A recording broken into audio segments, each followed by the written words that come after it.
Seja bem-vindo ao Metrópolis Entrevista. Eu sou a Daniela Santos e hoje eu vou conversar com o presidente do INSS, Gilberto Valer Júnior, sobre as mudanças que o governo vem planejando para o crédito consignado para aposentados e pensionistas. Presidente, seja bem-vindo. Queria começar falando sobre essas mudanças que o governo tem planejado, essas mudanças que até têm sido chamadas de leilão do consignado. O senhor pode explicar como que isso vai funcionar e quais as inovações que esse novo modelo vai trazer? Claro. Primeiro, olá, obrigado pela oportunidade, Daniela, um prazer falar com você.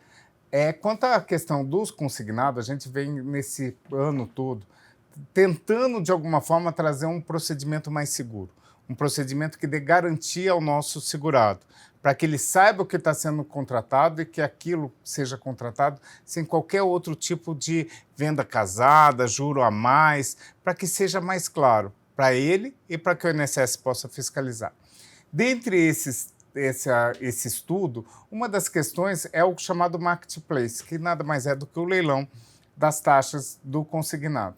A ideia que a gente está levantando e está fazendo testes com a nossa empresa de tecnologia, com a DataPrev, é de possibilitar que quem quer o consignado seja realmente o aposentado ou pensionista. Ele informa o valor que ele está querendo e ele coloca no aplicativo Meu INSS o valor que ele quer. Por exemplo, R$ 10.000. Nessa situação de R$ 10.000, ele escolhe qual instituição financeira ou se todas as instituições financeiras poderão ofertar lance. Hoje, nós temos 61 instituições habilitadas a fazer isso. A partir do momento que ele informa isso, vem para ele também qual é a taxa máxima de juros permitida e qual o valor máximo da parcela, para que ele possa saber que aquele que ofertar uma parcela maior, ele não está dentro do mercado do consignado do INSS. Feito essa solicitação, as instituições financeiras têm 48 horas para ofertar uma proposta, única e exclusivamente no aplicativo Meu INSS. E será, na verdade, colocado para ele uma ordem de menor valor para ele, para verificar qual instituição e qual a proposta que ele vai fazer. Ao aderir àquela proposta, vai para o banco para poder fazer o contrato de consignação e para o banco uma situação melhor, porque ele não precisa ficar consultando a margem do consignado, porque isso já é pré-habilitado quando ele fala, eu quero R$ 10.000, o próprio sistema calcula se ele tem ou não essa margem liberada, se aquele valor se encaixa dentro do padrão dele e o banco vai formalizar o contrato. Ao formalizar o contrato, ele tem que fazer nas mesmas condições do lance ofertado. Qualquer informação a mais, o sistema não permite e bloqueia ele fazer um contrato de consignado. Feito esse contrato de consignado, sobra no Meu INSS para ciência e para autorização de novo do nosso segurado. Ou seja, uma dupla checagem. Ele faz antes a liberação, ele assina o contrato e depois no Meu INSS ele fala, eu quero contratar e é isso que eu quero. E essa confirmação da contratação vai exigir algum tipo de biometria, um passo mais seguro, assim? A ideia é sim. Desde a liberação, que ele quer os R$ 10.000, seja feita pela biometria. Entendi. E a partir de quando essa nova funcionalidade vai estar disponível? A gente está testando com a DataPrev quando o sistema estiver realmente 100% apto a funcionar. A gente vem fazendo reuniões periódicas, adaptando, fizemos reunião com a Febraban, com a BBC, com vários bancos também, para verificar se isso não era uma limitação ao crédito do nosso aposentado e pensionista, porque isso a gente tem uma preocupação, porque é uma taxa de juros vantajosa para o aposentado. A gente não quer tirar a possibilidade dele de contratar isso, então a gente vem com todo o cuidado possível para quando liberar, a gente tenha maior segurança e também uma situação que não vá prejudicar nenhum aposentado e pensionista. Mas a ideia é ainda nesse primeiro semestre de 2026? Ainda nesse primeiro semestre. Tá certo. E essa, só para a gente entender, essa vai ser a única forma de contratar o consignado ou se o beneficiário quiser fazer ali da maneira convencional, como ele faz hoje, ou se o banco quiser ofertar por telefone, essa é uma possibilidade também ou vai ser tudo ali pelo aplicativo? A nossa ideia é que seja único e exclusivamente dessa forma. É para que possa possibilitar maior concorrência, para que possa possibilitar maior transparência e também um ambiente mais seguro. Porque desde o início, toda a mobilidade, todo o andamento da transação, ele é monitorado pelo INSS, pelo cidadão e também pelas instituições. Certo. Agora, a gente está falando de um público muito específico ali, aposentados, pensionistas, pessoas que estão ali de mais idade, às vezes têm um pouco de dificuldade com ferramentas tecnológicas, e até por isso, às vezes, fica mais suscetível a cair em algum tipo de fraude, de golpe. Como que o INSS está trabalhando para coibir esse tipo de prática dentro desse novo sistema? Bom, a primeira situação é que o desbloqueio seja feito só por ele. Não pode ser login e senha, com a biometria. A gente verificou que a gente, no decorrer do tempo, teve vários casos de fraude, porque alguém se apropriou da senha dele, daí fazia login e senha, desbloqueava com documento falso. A ideia é que seja o próprio aposentado e pensionista que o faça esse desbloqueio.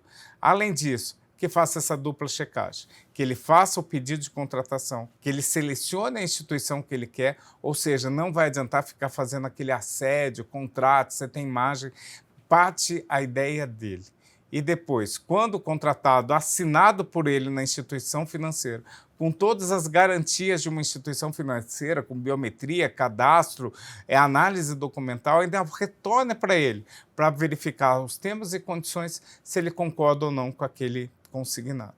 Vai ser, na verdade, um trajeto um pouquinho maior, mas mais seguro para todos, mais transparente, e tenho certeza que vamos ter uma virada de página nessa questão de fraude de consignado.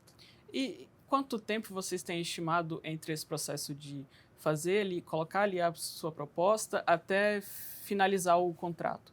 Depende do próprio segurado, porque quando ele faz a oferta, a ideia é que abra 48 horas para as instituições financeiras realizarem a proposta. Mas pode ser que a instituição financeira faça online, faça na hora, porque ela já está mais preparada. Se ele quiser contratar, ele simplesmente interrompe o leilão e sinaliza que ele quer aderir àquela proposta. Entendi. E com essa medida, vocês esperam também reduzir aquele assédio, aquelas ligações para os aposentados? Essa é a ideia. Na verdade, não aguentamos mais essa questão de assédio. Eu, nas minhas redes sociais, a maior reclamação que eu tenho hoje, que me passam, é essa questão de assédio. Olha, eu não aguento mais receber uma ligação e não adianta, porque eu coloco no não perturbe, mas daí ele não é uma instituição financeira, ele muda de nome e ele vem falando que é de uma instituição ou de outra e eu não consigo nem a confirmação.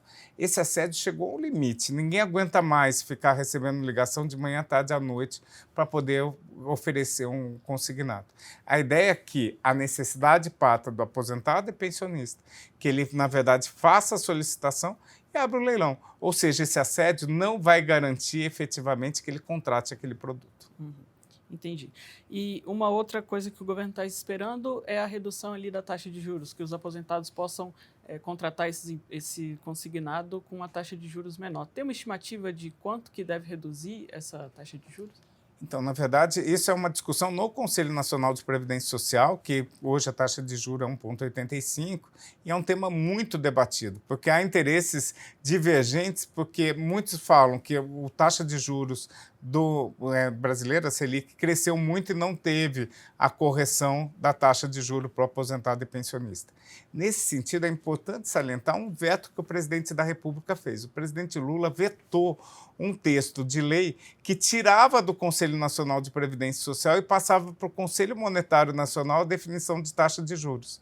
No Conselho Nacional de Previdência Social, ali tem assento representantes do governo, como o INSS e o Ministério, mas também representantes da sociedade, sindicatos, associações, representantes de trabalhadores, ou seja, um ambiente muito mais plural e muito mais seguro para o nosso aposentado e pensionista. No Conselho Monetário Nacional são técnicos de instituições financeiras que definiriam essa situação. Ou seja, tiramos essa definição da taxa de juros do setor financeiro para colocar no setor social. Entendi. E com essas mudanças, a margem do consignado se mantém a mesma? Por enquanto, sim, porque tem que ter uma definição do Conselho Nacional de Previdência Social. Eu acho que seria interessante a gente definir até uma fórmula para poder calcular esse máximo, esse teto de taxa de juros, para que seja algo mais rápido, algo mais instantâneo. Caiu a taxa de juros, não tem por que manter aquela taxa mais alta. Entendi. E quantos beneficiários vocês esperam atingir com esse novo sistema? Na verdade, todos que tenham interesse. O que a gente tem hoje são 60 milhões, mais de 60 milhões de contratos ativos, a gente tem um acesso muito grande de consignado. Lógico que em janeiro cresce um pouquinho esse número, porque a correção do salário mínimo e também a correção dos benefícios previdenciários. Esse mês ainda atípico, porque foi conferida a isenção do imposto de renda de quem ganha até R$ 5.000, atingiu diretamente nossos aposentados e pensionistas, então a margem cresceu. Mas é um número elevado de consultas, são cerca de 9 milhões de contratos assinados. Uhum, entendi. E para as instituições financeiras que querem participar, que vão querer fazer oferta, quais são as regras para essas instituições financeiras participarem desse sistema? Então, uma das questões básicas hoje é um acordo de cooperação que tem que ser assinado com o INSS. Esse acordo de cooperação, ele na verdade, até então, ele era analisado de maneira formal. Desde que entramos em maio, essa análise é muito mais do que formal. É verificar se aquela instituição financeira tem condições, cumpre requisitos e um índice de reclamação dessa instituição financeira. A gente não pode colocar qualquer entidade que não tenha condições de fornecer um produto adequado para dentro do INSS para fornecer para o nosso aposentado e pensionista. Por isso que o número caiu para 64 entidades. E a gente vem fazendo uma análise rigorosa nessas instituições para verificar se mantém ou não esse acordo de cooperação. Uma outra questão de garantia para o nosso segurado foi um acordo que fizemos com a FEBRABAN e com a BBC de colocar na instrução normativa a necessidade de ter uma auditoria externa sobre os contratos consignados. A quantidade de contratos consignados é muito grande para qualquer instituição, seja a INSS, que não tem por função precípua fazer análise de consignado, assim como até mesmo se fosse colocar no Banco Central. Então, a gente entendeu por bem de que haveria a necessidade dessas instituições financeiras fazerem uma auditoria externa e encaminhar esse relatório da auditoria externa para o INSS para certificar que aquela instituição está podendo vender produtos com qualidade para o nosso segurado. Mantendo aqui esse assunto, nos últimos meses o INSS vem implementando várias mudanças para garantir mais segurança, para endurecer mesmo as regras para concessão desse consignado. O senhor já falou de algumas. Queria saber quais são essas outras medidas que vocês têm implementado e quais os resultados que vocês observaram a partir dessas mudanças. Bom, a primeira questão foi uma análise mais rigorosa sobre os acordos de cooperação. A segunda questão, um indicador fundamental para que a gente nem detinha aqui dentro do INSS, que é a quantidade de reclamação. Se tem muita reclamação, tem algo errado. É o cidadão que dá o primeiro alerta, é o cidadão que grita, é o cidadão aonde aperta o calo dele, ele vai falar, está errado alguma coisa. E o INSS tem que estar atento a isso. E a gente, para renovar um acordo de cooperação, para assinar um novo acordo de cooperação, para poder manter um acordo de cooperação, esse é o principal elemento que a gente vem trabalhando. Uma segunda questão que foi fundamental é a gente não aceitar que, junto com o crédito consignado, seja cobrado qualquer outro tipo de parcela, qualquer outro tipo de seguro, clube de benefícios, seja o nome que for. A Lei 8.213 não permite a cobrança de outra coisa que não seja o empréstimo. E, pasmem, vimos casos assim horrorosos para o nosso aposentado, em que ele pedia R$2.000 de crédito e vendia um clube de benefício de R$500. Nesse clube de benefício, ao invés de benefício, ele tinha direito ao auxílio funeral e a uma consulta online com um médico geriatra. Na verdade, muito ruim você ver uma situação dessa, que muitas vezes o aposentado pensionista nem sabe o que está vendendo. A gente veio numa batalha desde junho, suspendendo instituições, cobrando instituições, recebendo valores de instituições que estavam com essa cobrança indevida, devolvendo para os nossos aposentados. E na última semana tivemos uma boa notícia. FEBRABAN e a BBC soltam uma matéria, uma nota única, falando que não será admitido mais a cobrança de qualquer valor junto com o consignado do INSS, seja seguro prestamista, seguro de vida, auxílio funeral ou clube de benefício. Que se fizer isso, vai estar sujeito à autorregulação, à punição dessas instituições. Isso foi um ganho para o nosso aposentado e pensionista sensacional, que ele sabe exatamente que ele não precisa contratar nada para ter o seu crédito concedido. Entendi. Bom, agora eu queria mudar de assunto, a gente já abordou bastante sobre o consignado, eu queria falar sobre um outro tema que preocupa aí os aposentados pensionistas, que é a questão da fila, né? A gente tem um dado de 3 milhões de pessoas na fila para a concessão desse benefício. Eu queria entender qual que é o principal desafio do governo hoje para reduzir essa fila e quais medidas estão sendo implementadas para resolver esse problema. Na verdade, a fila, ela não agrada ninguém, não agrada os nossos segurados, não agrada a gestão do INSS, não agrada os servidores do INSS. São muitas pessoas batendo a porta do INSS. Uma das questões grandes é que o INSS estabilizou com um pedido nunca visto, com uma quantidade de pedidos, 1.300.000 pedidos mês. Se não tem um pico de recorde nesse ano, nós tivemos um platô, na verdade, um platô de grandes números de pedidos de novos seguros. Ao mesmo tempo, tivemos uma dificuldade, porque alterou de forma legislativa a questão da avaliação da renda do benefício de prestação continuada. Isso não permitiu que de julho a dezembro concedêssemos ou negássemos benefício de prestação continuada. Eles entravam e não saíam, gerando um estoque de 600 mil, e esse sistema foi entregue em dezembro. Agora, o que a gente fez? Verificando que os números estavam crescendo, principalmente depois da questão do bônus dos nossos servidores, criamos um grupo, um comitê para analisar a fila aqui em dezembro, ligado à presidência do INSS. Em janeiro, já soltamos uma portaria colocando que a questão do bônus ele não vai ser mais tratado de maneira regional, porque temos vários INSS dentro do INSS. Temos uma situação de tempo médio de concessão razoável ou bom na região sul, em São Paulo. Temos tipos de benefícios que não tem fila no Rio de Janeiro, mas outros lugares a gente está transbordando de problemas, como a região Nordeste e a região Norte, por ausência de servidor, por aumento da demanda, por lá ter mais esse tipo de benefício do que outro. Criamos uma fila nacional, com regras próprias para poder fazer o bônus, inclusive com tipos de benefício, como benefício de prestação continuada e também o benefício de incapacidade. Eu estava olhando os números, temos 10 dias desse novo fomento, já temos 200 mil casos analisados. Ou seja, isso é além da produção natural, além da produção diária, a gente tem um incremento para enfrentamento dessa fila. Não nos contentamos, criamos grupos de trabalho para poder, no Brasil todo, para poder trabalhar determinados tipos de benefício. Benefício por incapacidade também e salário maternidade rural. A nossa meta é que em 30 dias a gente consiga analisar mais 100 mil casos extra à fila natural. E agora estamos trabalhando junto ao Ministério da Previdência para tratar dos outros temas, de outras formas de redução da fila, e espero que em poucos dias a gente consiga lançar todo esse plano, já com o novo balanço dessas pequenas medidas que trazem o enfrentamento da fila. Mas esse ritmo, o senhor acredita que é possível chegar àquela meta do presidente Lula, inclusive é uma promessa de campanha, de zerar a fila até o final de 2026, tendo visto que é uma promessa de campanha? Com certeza. Na verdade, o que acontece? A gente verificou que mesmo o bônus utilizado na maneira anterior, ele tem um efeito na fila de reduzir 10% ao mês. Se a gente reduzir 10% ao mês, a gente chega rapidamente em junho, julho, com a demanda mensal, que são 1.300.000 processos que entram. Essa questão do que é fila, que é a grande questão.